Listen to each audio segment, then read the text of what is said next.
Hi Gemini, Sun, Moon and Rising. Welcome to Ethernal Realms and welcome to your May reading.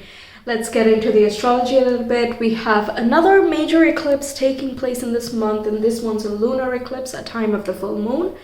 The one we had previously was on the 20th, and it was a new moon solar eclipse that took place at the very last degree of Aries. So if you have not checked out your eclipse video, you can do so. The link is in the description box. Now this one as well, I will be making a zodiac specific reading, so if you're curious about that, subscribe and hit the bell and you will be notified whenever it's up. But eclipses bring about like major fateful changes, and when we are talking about a full moon eclipse in the sign of Scorpio, we talk about huge transformations, some fateful beginnings and endings that happen over here. We have been having eclipses in the Taurus-Scorpio axis for the last year, and now we have this coming up again. Although it is not going to be playing out in the same way as you have experienced in the past. This is a different thing of the same theme, but it's sort of like closing out some things that were just not taken into account previously. It's a different perspective, it's a different facet, so even if it's the same zodiac, it's not literally the same things happening here. Okay, so watch out. There will be some repeating themes, but you know, there will be like some necessary purgings and some fateful encounters as well. I will not get into it too deeply over here. Like I said, I'll talk about that more in the dedicated video. The first of the month itself, we have Pluto, which just now entered into Aquarius. That was at the very end of March. So it stayed there like 1 month throughout April, gave us a bit of a trailer, and now it is turning retrograde again. It is still in Aquarius, but it will retrograde back into Capricorn after giving us a bit of that trailer. Okay, so the first of the month itself, we're starting out with a bang, and Mercury is retrograde at this time as well. So there are a couple of planets in retrograde, something personal and something very deep. So why I mention that and why it carries a little bit of extra importance is because Pluto rules Scorpio. Scorpio is where the eclipse is. So these changes that we're talking about are more likely going to be internal or something that we have covered in the previous times. So something from the past comes up and it's like, oh, before we move ahead, we need to take care of this, and this. That's what retro cycles are mainly about. So reflecting, recuperating, relaxing, reviewing, revisiting, all these words are associated with retrograde. Okay, then, like I said, the eclipse happens, and that's on the 5th of the month. Now on the 7th, Venus moves into Cancer. Here she takes on a more maternal role. Okay, so she's very protective, she's very caring. Okay, if you are in good graces with Venus here, depending on where your Venus is placed in your chart, or do you have some, Jupiter or some other beneficial planets or points going on in Cancer, Scorpio or Pisces, then those points are being triggered by Venus's entry over here. Okay, since you're Gemini and we go by the rising sign over here, if we go by your rising sign, then Cancer is in your second house of finances. So Venus entering here is just super awesome. You might find yourself craving for some redecoration or some home comfort, buying things that make you feel very good, fulfilled, connected, and just emotionally very peaceful and blissful. You are more likely to be satisfied with your financial conditions here and have good relationships with the feminine figures in your family or even in your close circle.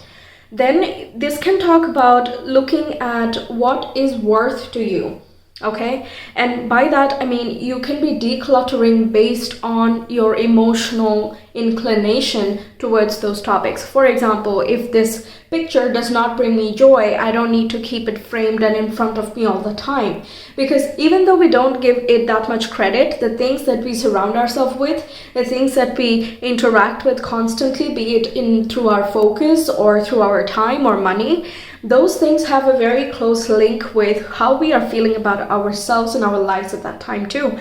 That's why the people that we surround ourselves with change, the things that we purchase change, things like that. Also, if you have a family, then this can be talking about some extra income that comes in through your family members, or this can talk about you getting some extra benefits that helps out your family. If you have a maternal role or someone, mothering you in this situation, that could come into some financial blessings here as well. You will just in general find yourself being a little bit more protective about where you spend your focus and energy around this time. Now, the second week of the month, we have some aspects going on, and even in the first actually that I've not talked about, I will talk about them in the community page. So if you're curious, you can subscribe, hit the bell, and you can already check out the posts that have been made before to see if those things resonate with you. And if so, you will be notified whenever the new posts are up as well. Okay. On the 15th, finally, Mercury, your ruler, by the way, turns direct. And this is doing so in Taurus. Taurus is your 12th house. So in the previous 2 weeks, starting from the 21st of April, you could have felt a little bit groggy in terms of your memory. You might have been a little bit more scatterbrained or, absent-minded, or perhaps some things were getting lost and, you were kind of running after them, and that was kind of exhausting for you as well to do so much communication and correspondences. It might have felt like you're running out of steam during this time if you've had to deal with a lot of external situations. But if you have been working behind the scenes, then this here indicates that you're completing some important lessons, or if you've been learning behind the scenes, you are acquiring some type of knowledge or skill which are going to be useful now in translating to the outside world beyond the 15th of May. And it gathers more and more steam as we reach the 31st of May, and of course during June as well. Okay, so take stock, and this is like the first half of the month, right? So take stock, listen to your thoughts. You might get some vivid dreams or symbolism through dreams as well. So take note of those things. They can be very useful. Okay, now if you have to sign like major contracts or like make big moves and all of that, I would recommend, towards the last week of May would be a good idea, because it's sort of like our mind when we just wake up, right? We can't deal with emails and phone calls and every sort of correspondence as soon as we are up, right? So it's kind of that. On the 15th, Mercury wakes up, but it's not yet ready. It needs to freshen up, it needs to get some coffee or go for a run or whatever it is that is necessary in order to feel awake, okay? So watch out for that. Next, we have a new moon on the 19th, and this one's happening in Taurus. Okay, so this one as well, it signifies a new beginning in your 12th house. You could be adopting some habits related to spirituality. Perhaps you're doing some self-care routines and you need to let go of habits, release attachments, things like that, where you just detox and let go. And that is in a way a very deep form of decluttering. It's not really about the outside space, but your inside space, what you hold sacred within you. So you're paying some extra attention here, and there can be some new solutions or regimens that come to your notice and you find them very appealing, practical, and comfortable enough for you to attempt here. So you're excited about that. Next day, we have Mars moving into Leo. Now this one is a fiery planet in a fiery zodiac, so it's kind of happy. Okay, it's not its rulership or something, but it's happy enough that it can exercise itself.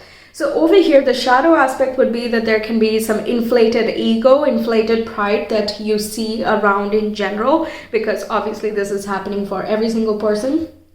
And for you specifically, it would be in the 3rd house. So like colleagues and co-workers, even classmates, if you're in school, they could have this extra layer of bravado and this competitive spirit as well. If you have exams going on, then of course you would also take on this attitude, because you want to be successful, you want to be winning, you want to be the best at whatever you're doing if you are passionate and interested about that. So it's kind of that in the air. Okay, that's the type of activity. Although I will say that focus is higher when Mars is in Leo, because Leo is a fixed sign. So if you have to accomplish something in your everyday routine, you are very likely to just stay focused and get it done, and get it done the best that you can. Okay, this is a very accomplishment oriented thing here, and perfecting your craft, showcasing yourself, expressing yourself fully. And with Mars over there can be a little bit of a dramatism as well. And given that the sun is moving into Gemini the next day, I would say you are feeling very confident and you are being seen as a leader figure and very confident and charismatic as well by other people, especially the ones that surround you in your everyday life. You can also come across more magnetic and attractive to people around you. So meeting someone from like your neighborhood, going to the supermarket, and then you come across someone that you can be, talking with, that can be very exciting here. If you want to make random friends or like bond with people over like shared interests and things like that, it's a very nice time. And Mars is going to stay here till, let me see, a little bit hard to keep track of every single date, so I have to look through. Where is it? I think I missed it. Let me take another look. So not in June. So it stays there. Oh yes, on the 10th of July. Yeah, it was on the very corner, so I couldn't see. Yes, so the 10th of July, it is going to move from Leo to Virgo. So up until that time, you have this confident energy going on.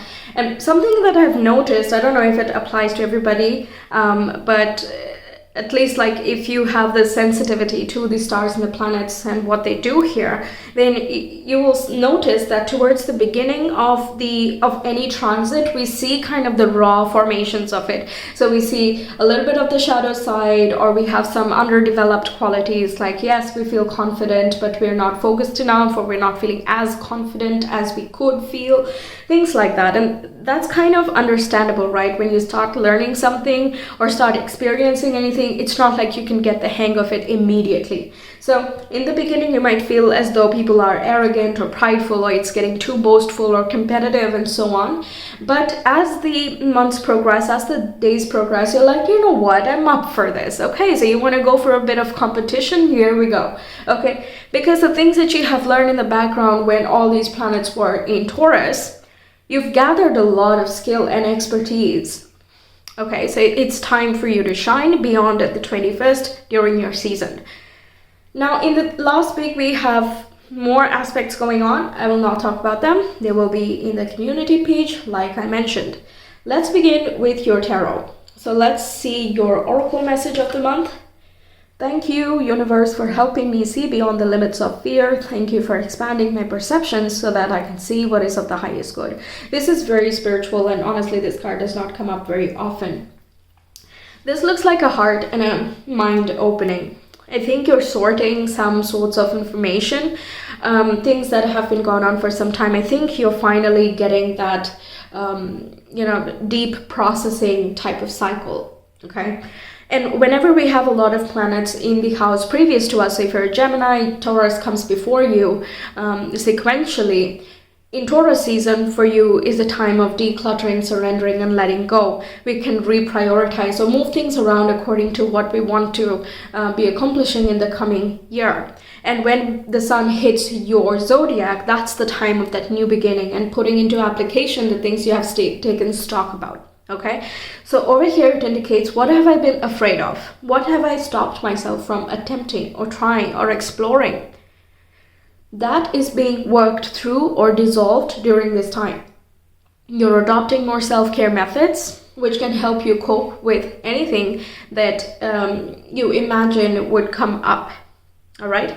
So thank you for expanding my perception so that I can see what is of the highest good. Indicates that you're broadening your perspective just in general. Okay, so the things you have experienced in the past, which was not very fair or was not very fun, okay, something that triggered some sort of fear or insecurity, this indicates you're seeing things from a different perspective or from a broader light. You're like, okay, well, I had to go through this and this, and while it was not pleasant, and I can totally acknowledge that was not fun, but I did learn this from that. And I know that I will not experience the same thing again, because no way, no way am I going back to that person or that situation or that mindset. And because I learned so and so, I'm grateful for the situation, but no, thank you. That's not for me to have again. Okay. When we acknowledge and forgive and all of that, it doesn't mean we bring it back into our life. It's not like we have to have a party with it. No thanks, right? So you're really shifting out of an old cycle. most likely things that have been occurring for the past 1 year from Gemini season to Gemini season. Okay, let's see your first major highlight. We have handshake, which says a meeting with a stranger could be important. Okay, we did see some people encounters going on, and you're a very social zodiac. Perhaps as the month progresses, think this is going to be a little bit more important. We'll see the cards. I'm not going to predict too much based on that. Yeah, we have the peacock, which says beware of great pride as the second major highlight. Yes, we talked about this.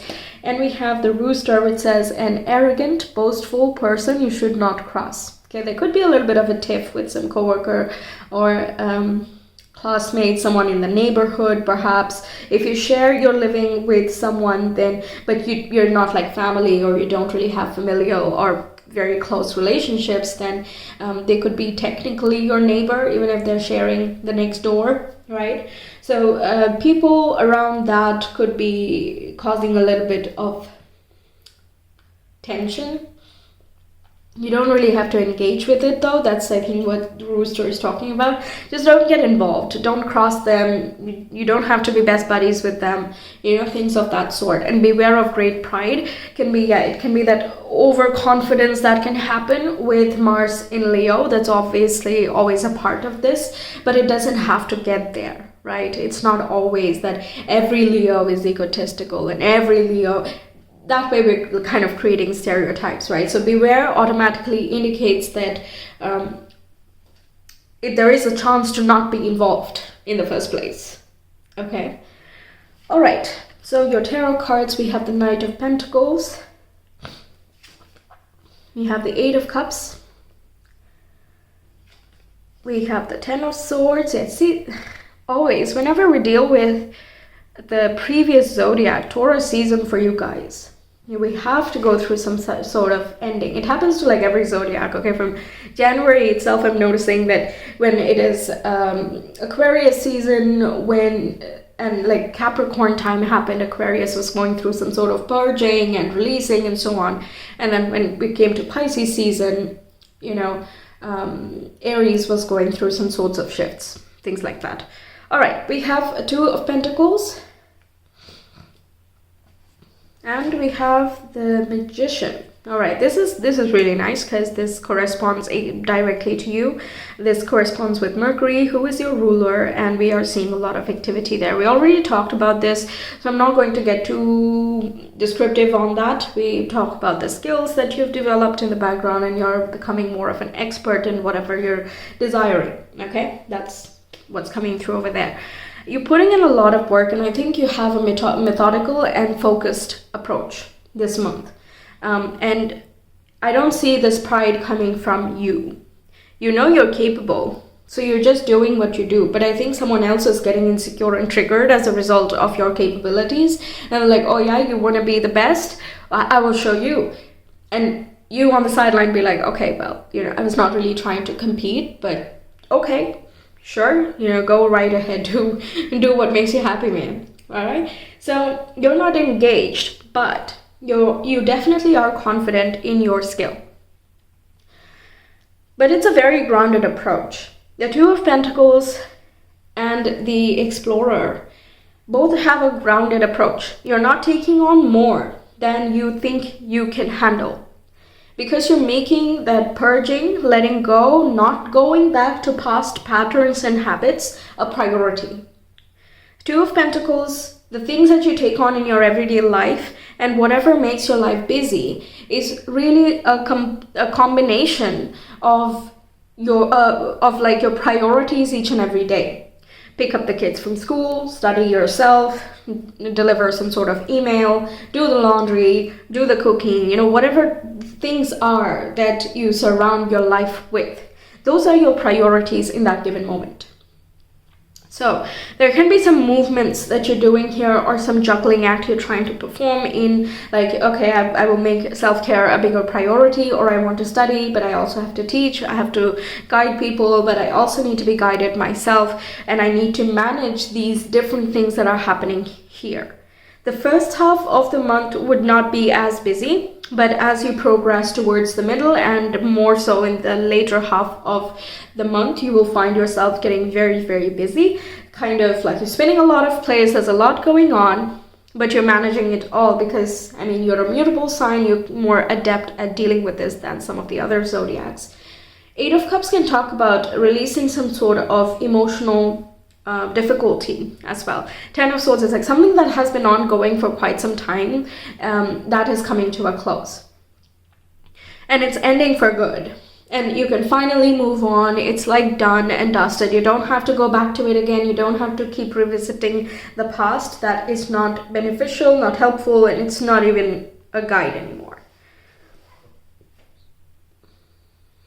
I'm also getting like you've learned what you needed to learn with the Eight of Cups. The lessons are complete, the experiences are done, because the Cups is like emotional, right? You're feeling ready to move on. You're not being forced out of it, okay?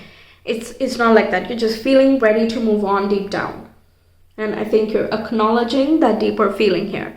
Maybe on the surface you're like, no, I can keep going. No, I can keep working. Yeah, sure, yes, I can help. On the surface, it might be that, but deep down, it's like, yeah, I would rather not. I would rather take some rest for myself, go on a vacation, maybe take a walk, and not talk to anybody for some time. Okay, maybe in this first half, you're feeling that way. And in that walk or the time by yourself, you're working through. It's not purposeless in any way. So if you feel that inclination to be just by yourself and not be owing anybody anything, just go for it. You absolutely deserve it. Nobody can say no. It's your life after all.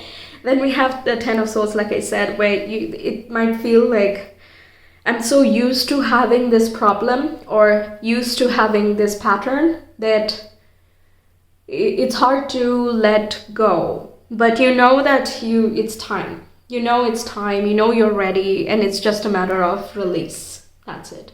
And once you're done, you're absolutely done. The Eight of Cups can talk about a literal transition as well. So exploring different places to move or different job options, different teams that you could collaborate with that could be applicable for some of you. And then you would have this money conversation or the thoughts you have going on, like, is it actually feasible or is it beneficial for you here to make this move or transition? Some of you could be wanting to end a job completely and you're like, I'll just take the risk. I'm just going to close this chapter and then I will look for something else. Or it can be that you're juggling like a part-time and a full-time job or two part-time situations here so that you can expand your financial options for the future.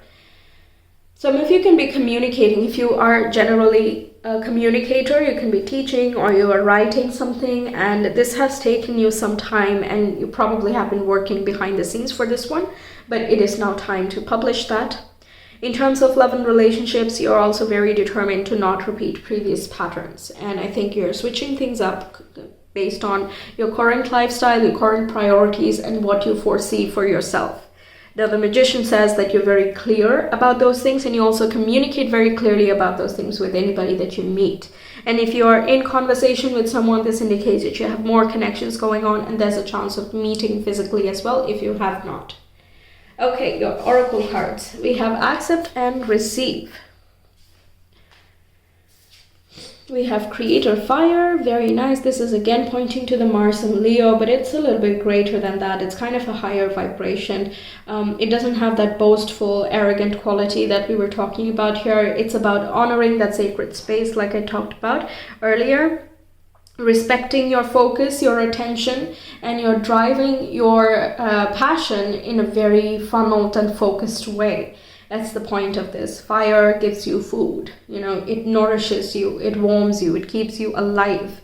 The fire is within us in the solar plexus or in our gut instinct.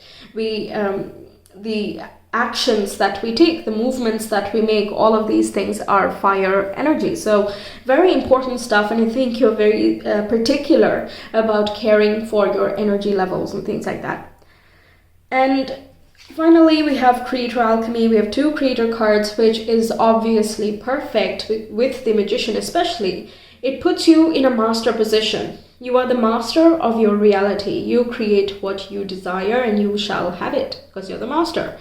So creator alchemy indicates that you're using a lot of different skills, and like I said, you're a mutable sign, so you're very likely carrying a lot of tools in your toolkit, okay? So this indicates you're putting things together in a very creative manner and you're transforming otherwise ordinary elements to something very magical.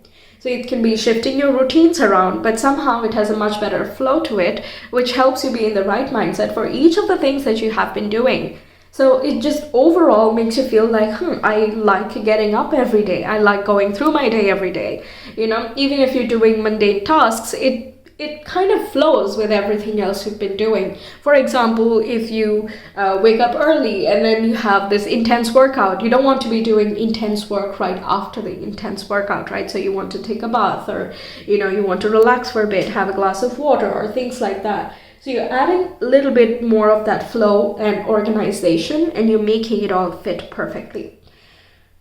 Now the accept and receive indicates that you're receiving some sorts of guidance or inspiration, and that's putting you into action. There can be some opportunities and documentation as well that comes in if that's something due for you, and you might be talking, but I feel like you've done your part previous to this month, and now you're just receiving the outcomes of it. So your personal focus is on the creator cards over here, okay? And on the side, you're also receiving blessings and good wishes and so on. The handshake, a meeting with a stranger, could be important, can be talking about some sorts of interviews if you're going for a different job or a different team, different role, something like that. You're talking with someone and that can inspire you with a different idea. Now, those who are looking for love, this accept and receive is as well very wonderful, combined with the creator fire and alchemy, because it's such a good balance of you take initiative and you say something, okay, and you show the signs, but at the same time you're like, you know what, I'm going to wait for the other person to ask as well, because you don't want to be constantly pushing and you don't want to be constantly receiving either. So this whole balance and synergy is coming through, and this handshake can be talking about a romantic collaboration or a meetup as well. And creator alchemy then in that case shows that this shows promise for some greater life and greater transformation. The relationship itself can become a thing over here, as long as we don't respond to previous patterns and we take on a new slate and we discuss things openly and honestly and things like that. All right, now your astro dice, please, for Geminis for the month of May. Okay, we have the moon and Libra. Wow. All right, Libra in 7th house. Okay, very strong for partnerships, one-to-one connections and romantic relationships, even your close friendships with whom you meet one-to-one and confide in. Okay, all of these categories lie in the 7th house and also Libra. And the 7th house also talks about how other people are seeing you, and they see you as very charming and they find you alluring in some way. You have a captivating feeling to you. They find you approachable and easy to talk to, that they have a harmonious relationship with you and so on. So if you have like, interviews and all of that, you are likely to make a good impression over here. The way they see you is very, again, charming and capable, also like very fair, like you will do your part as long as they do theirs and things like that. The moon indicates that there is an emotional component to it, so in a relationship context, that's a very wonderful thing to have. And in terms of a professional situation, this can be that you're feeling inclined towards a job, so you're showcasing yourself a little bit more personally over here. Okay, so instead of being very aloof or like very technical about things, you're also putting in a little bit more heart and emotion. Given that Venus is in Cancer, a fellow water sign, and Cancer is ruled by Moon here, this indicates again that you have this comfortable persona or this aura about you, and you're like, I wouldn't be here if I didn't care about this. That's one of your cases that you make towards something. And the same goes with relationships. You don't want to be making relationships with ones that don't resonate with you. It's not socializing for the sake of it. It's about making connections. So you're a little bit more discerning in this month about who you let into your personal life and who you open up to as well. Wow. All right, so that's what I have for you, Gemini. Thank you so much for being here. I really hope the reading resonated and that it helps you out. Let me know your thoughts, and if you want a personal reading, you can reach me via Etsy. The link is in the description box and the comment below. I will see you some other time. Until then, take care. Bye.